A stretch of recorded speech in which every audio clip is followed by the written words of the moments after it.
বিটিআরসির কারিগরি সক্ষমতা নাই, আইনগত সীমাবদ্ধতা আছে। আদালতের নির্দেশ পাওয়ার পরপরই আমরা তাৎক্ষণিকভাবে ফেসবুক, গুগল, ইউটিউব কর্তৃপক্ষকে অনুরোধ করেছি, তাদের সাথে কথাও বলেছি।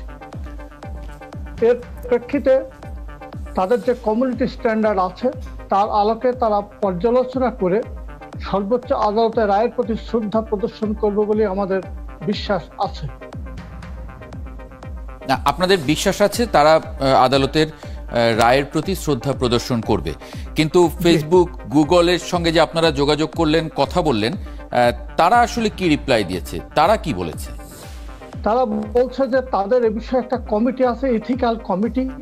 সেই কমিটিতে তারা পর্যালোচনা করে দেখবে যে এক্ষেত্রে তাদের এই নিউজগুলো, এই সংবাদগুলো এখানকার জনমানুষের কতটুকু প্রভাব বিস্তার করছে, প্রতিক্রিয়া কি, তার বিচার বিশ্লেষণ করে তা প্রায়োরিটির ভিত্তিতে সিদ্ধান্ত নেবে। আচ্ছা, যদি তারা এই সিদ্ধান্ত না নেয়, তারা যদি আদালতের যে নির্দেশনা বা আদালতের যে আদেশ সেটা না মানে, তাহলে করণীয় কি? তাহলে আমরা, বিটিআরসির তো কারিগরি সক্ষমতা নাই, এটা আমরা বারবার বলছি। এটা ফেসবুক কর্তৃপক্ষ, ইউটিউবকে তাদেরকে এটা অপসারণ করতে হবে, ব্লক করতে হবে। আর তাদের যদি সেটা না করে তাহলে তাদের কমিউনিটি স্ট্যান্ডার্ডের সাথে কিন্তু তাদের সাংঘর্ষিক হয়ে যাবে, কারণ তারা সর্বোচ্চ আদালতের রায়কে তারা শ্রদ্ধা প্রদর্শন করছে না। এক্ষেত্রে আমরা মহামান্য আদালতের দৃষ্টি আকর্ষণ করব এবং সরকারের কাছে সিদ্ধান্ত চাইব। মানে সরকারের কাছে কি ধরনের সিদ্ধান্ত চাইবেন? যে আমাদের করণীয় কি আছে। আচ্ছা, মানে গত কয়েক বছর ধরে তাদের সঙ্গে, মানে আমি যতটুকু গণমাধ্যমে দেখেছি, তাদের সঙ্গে ফেসবুক বা ইউটিউব বা গুগল, এদের সঙ্গে যে মানে কোনো ধরনের স্মারক, চুক্তি, অ্যারেঞ্জমেন্ট, এগুলো কি করতে পেরেছেন? মানে এখানে কোনো অফিস কি করাতে পেরেছেন? আমরা তো অনেক চাপও তৈরি করেছিলাম এক সময়। যদি না পারেন তাহলে তারা তো আমাদের অনুরোধ মানতেও বাধ্য নয়।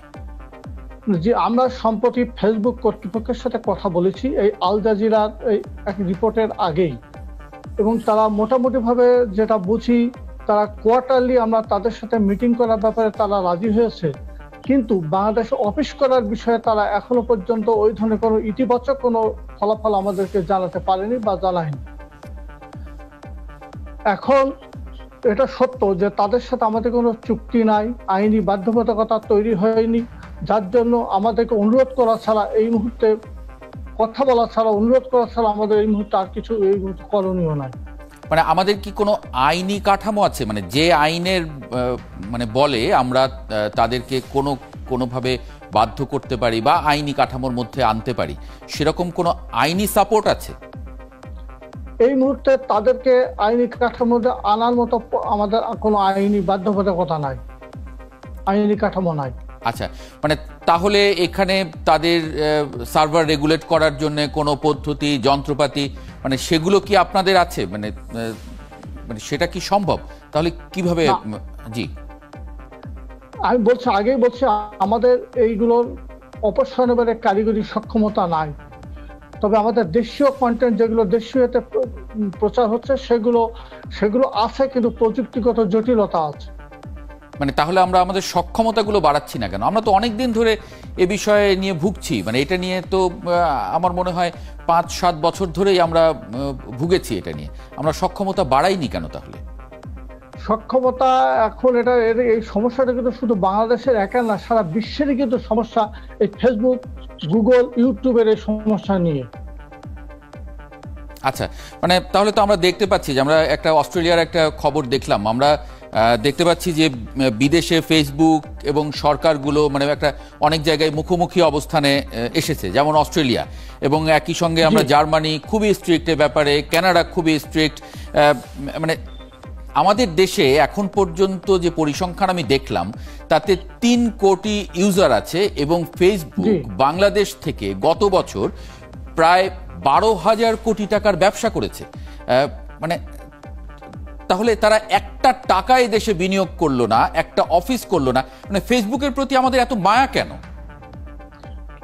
আমি আগে বলছি যে আপনারা জানেন মহামান্য হাইকোর্ট সম্প্রতি ফেসবুক কর্তৃপক্ষ যেখানে ব্যবসা করছে ডিজিটাল অ্যাডভার্টাইজমেন্টের মাধ্যমে টাকা পয়সা আদায় করছে বা ব্যবসা করছে, এই বিষয়টা দেখার জন্য এনবিআর কে অর্থাৎ আমাদের জাতীয় রাজস্ব বোর্ডকে নির্দেশ দিয়েছে এবং জাতীয় রাজস্ব বোর্ড এর ব্যাপারে কাজ করে যাচ্ছে। না, কিন্তু আমার আমার প্রশ্ন হচ্ছে যে জাতীয় রাজস্ব বোর্ড কাজ করছে, আপনারা আপনাদের সক্ষমতা বাড়িয়ে বা এই বিষয়গুলো 12,000 কোটি টাকা, এটা খুব সহজ কথা নয়। তারা ব্যবসা করছে আমার দেশে, কিন্তু আমার দেশের জন্য আবার প্রবলেম তৈরি করছে, সেটা নিয়ে বললে অনুরোধ করতে হবে, কোনো আইনি কাঠামো নেই। মানে এটা খুব সিরিয়াসলি আপনারা দেখছেন না কেন?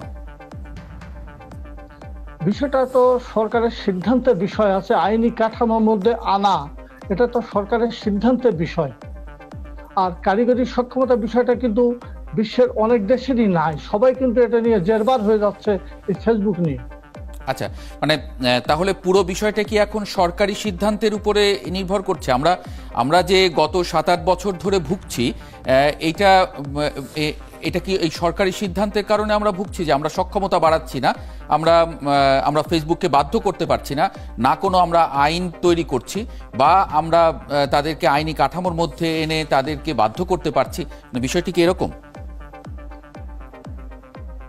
তাদেরকে আইনি কাঠামোর মধ্যে না আনা পর্যন্ত বা তাদের ব্যবসা বাণিজ্যে হাত না দেওয়া পর্যন্ত তারা, অর্থাৎ এক কথায় তারা বাধ্য না হলে কিন্তু আপনার সাথে কোনো এগ্রিমেন্ট করবে না, চুক্তি করবে না, আপনার কথা শুনবে না। খুবই সত্য। সেই কাজটি আমরা এখনো পর্যন্ত করতে পারি না, এটা সত্য। না পারছে আমরা কারিগরি সক্ষমতা বাড়াতে, না পারছে আইনি কাঠামোর মধ্যে তাদেরকে এনে কোনো কিছু বাধ্য করার জন্য।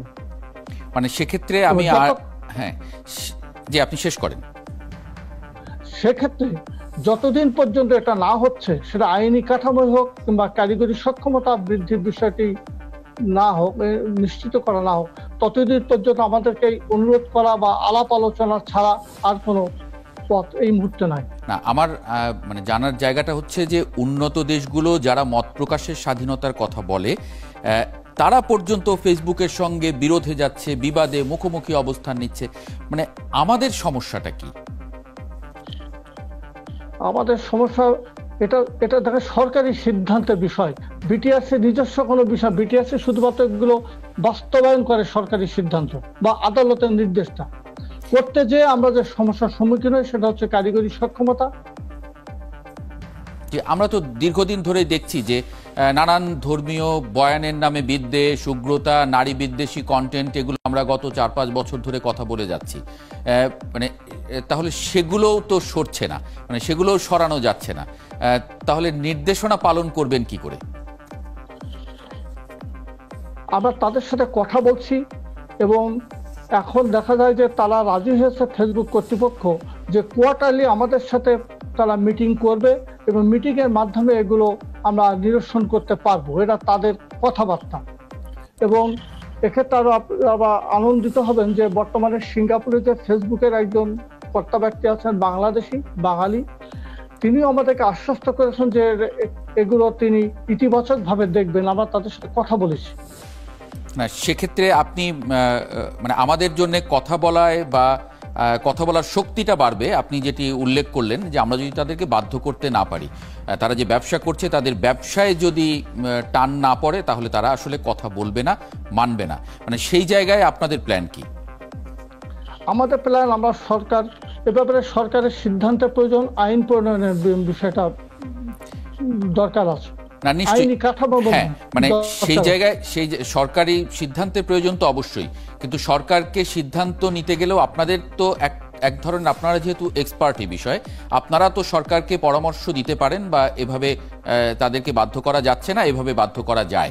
মানে সেই জায়গা থেকে আপনাদের কোনো প্ল্যান আছে কিনা?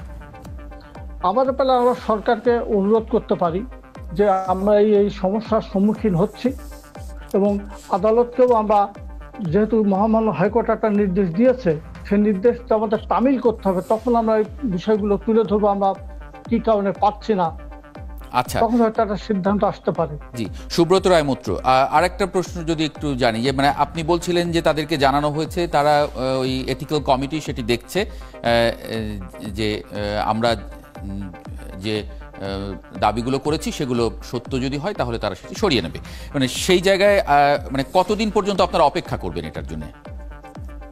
কেবল তো আমরা গতকালকে তাদেরকে জানালাম আমরা আজকে মনে করছি আর 2-1টা দিন দেখব। আমরা কিন্তু কনস্ট্যান্টলি তাদের সাথে যোগাযোগ রাখছি। এবং যোগাযোগ রাখছেন, তারা কি আপনাদের রিপ্লাই করছে, মানে প্রতিক্ষণেই আপনাদের কথা হচ্ছে? কথা হচ্ছে, তারা বলছে আমাদের একটা কমিটি আছে, সেই কমিটিগুলো পর্যালোচনা করছে, করে তারা জানাবে। আচ্ছা, তাহলে যদি 2-3 দিনের মধ্যে না হয়, তাহলে আমি ধরে নিতে পারি 3 দিন, মানে রবিবার বা সোমবার নাগাদ আমরা একটা রেজাল্ট পেতে পারি, তারপরে আদালতকে আপনারা জানাবেন, এরকমটি কি? জি, আমরা অবশ্যই আদালতকে জানাবো। যে আদালত আমাদের প্রতি একটা নির্দেশনা দিয়েছে, আমাদেরকে অবশ্যই একটা তামিল প্রতিবেদন আদালতকে আমাদের দিতে হবে। মানে সেই নির্দেশনায় কি কোনো টাইম ফ্রেম ছিল যে এত দিনের মধ্যে? না, বলছে অবিলম্বে। অবিলম্বে, মানে তাহলে সেক্ষেত্রে আপনারা রবিবার বা সোমবারে আদালতে যেতে পারেন রেজাল্ট নিয়ে, এরকম কি? এরকম দিনক্ষণ দিতে পারছি না, যত তাড়াতাড়ি সম্ভব আমরা একটা পজিটিভ রেজাল্ট আশা করছি। আচ্ছা, পজিটিভ রেজাল্ট আশা করছেন। সুব্রত রায় মৈত্র, আপনাকে অনেক ধন্যবাদ আমাদের সঙ্গে আজকে যুক্ত হবার জন্য। যে আপনাদেরকে ধন্যবাদ।